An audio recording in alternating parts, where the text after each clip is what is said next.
कारण देखिए बहुत सारे हैं और लोगों को समझ में भी आ गए हैं कारण। लोग कहने लग गए हैं वो चीज़ें, और पहले भी कह ही रहे थे, लेकिन जो हमें कारण दिया गया ना, हम पूरा जोर लगा रहे थे। हमें अंदाज़ा था कि हमारा नॉमिनेशन नहीं लेंगे, ठीक है, लेकिन मैं घर से जब चला था मैंने ये चीज़ सोची नहीं थी। मैंने नामांकन लेने के बाद की प्रोसेस सोची थी, लेकिन यहाँ पे आने के बाद जो चीज़ें हुई उससे मुझे लगा नामांकन नहीं ही लेंगे।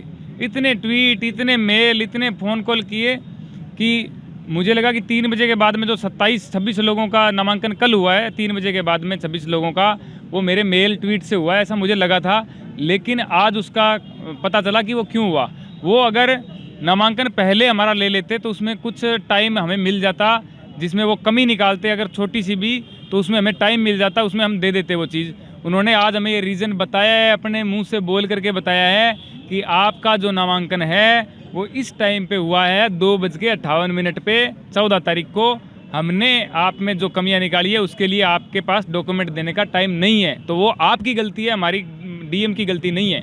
मैंने कहा सर आपने 5 बजे नॉमिनेशन लिया है, 2:58 पे नहीं लिया है। तो उन्होंने कहा तो फिर क्या हो गया, 5 बजे लिया तो आपके लिए लिया है नॉमिनेशन, तो वो भी नहीं लेना था। मैंने कहा सर वो लेना था, लेकिन आपने टाइम क्या लिखा है, 11:59 PM 14 तारीख, तब तक जमा करा सकते हो। इसलिए हम रात को ही डॉक्यूमेंट तैयार करके 10:15 बजे के लगभग यहाँ पे आए थे, और यहाँ पे आने के बाद में वेट किया। डीएम सर आए, डीएम सर आते ही बात सुनी नहीं, उन्होंने बोला भगाओ इनको, यहाँ पे पिकनिक मनाने आए हैं ये, तेरी नौकरी चली जाएगी, पुलिस वालों को बोला है, और हमें भगाया गया है।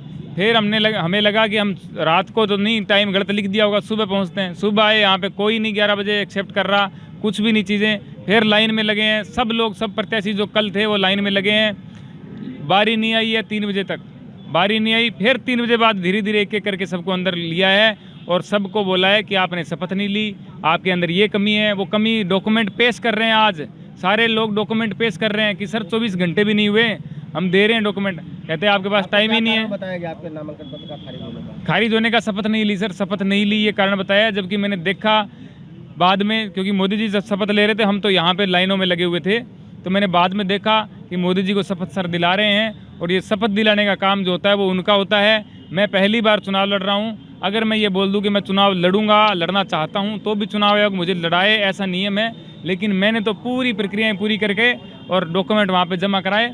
लेकिन फिर भी शपथ दिलाने के बारे में, शपथ के बारे में एक शब्द सर ने नहीं बोला। और ये मेरे से पूछ लेते कहाँ है डॉक्यूमेंट, हो सकता है मैं दूसरी जगह कोई फाइल में होता है, मैं निकाल के दे देता, या मेरे को बोलते कि शपथ लोगे या नहीं लोगे। मैं बोलता नहीं लूँगा तो रिजेक्शन होता, मैं बोलता हाँ लूँगा, आप दिलाओ शपथ। किसी को नहीं दिलाई है, सबकी आंखों के सामने हुआ है। 26 लोग जो बैठे हुए उनकी आंखों के सामने ये सब हुआ है, और ये बहुत गलत हुआ है। लेकिन अच्छा इसलिए हुआ है कि लोगों का सपोर्ट मुझे दिखा। इतना सपोर्ट मैंने सोचा नहीं था जितना सपोर्ट मुझे मिला, तो कम से कम अच्छा इस बात का मुझे लग रहा है कि लोगों में इतनी तो जागरूकता है कि आज सोशल मीडिया पे जो हमारा सपोर्ट है वो बहुत ज़्यादा था।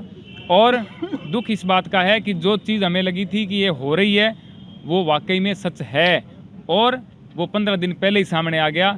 एक मैं यूँ पेंसिल से पेंटिंग बनाने की कोशिश कर रहा था कि एक देश की इस टाइम की हालात की पेंटिंग बना के दिखाऊं।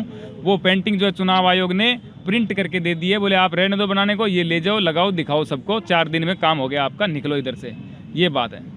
जाने वाला नहीं हूँ, मैंने ये बोला था जाने वाला नहीं हूँ, लेकिन जो चीज़ें हो रही है, मुझे हर कोई यहाँ का जो अच्छा बंदा है ना, मुझे आकर के बोल रहा है श्याम जी आप किसी को जगह मत बताओ, आप यहाँ से जो है ध्यान से जाओ, आप बाहर निकलो, ध्यान से निकलो, आप पे बहुत ज़्यादा थ्रेट हैं, आप संभल के रहो, ठीक है।